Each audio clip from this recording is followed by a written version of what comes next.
নমস্কার, এসপিএন চ্যানেলে আপনাদের স্বাগত।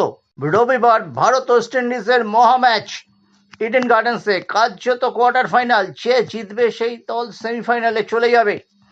এরকমই একটি ম্যাচ হয়েছিল শনিবার দিন, পাকিস্তান ভার্সেস শ্রীলঙ্কা। আমরা দেখলাম পাকিস্তানকে 65 রানে জিততে হতো, কিন্তু তারা শেষ পর্যন্ত 6 রানে জিতেছে। ফলে শ্রীলঙ্কা তাদের টপকে নেট রান রেটে চলে গেল। এখানে নেট রান রেট বিবেচনাধীন নয়। দুই দলই আগে ব্যাট করে বড় রান করতে চাইছে, কিন্তু ব্রেকে থাকছে চমক, লেজার শো, জয় হোক গানের আবহে। কিন্তু জয় হোক, ভারতের কি হবে সেটা তো ম্যাচের শেষে বোঝা যাবে। কিন্তু বিরতিতে কি হতে চলেছে চলুন আমরা দেখে নিই।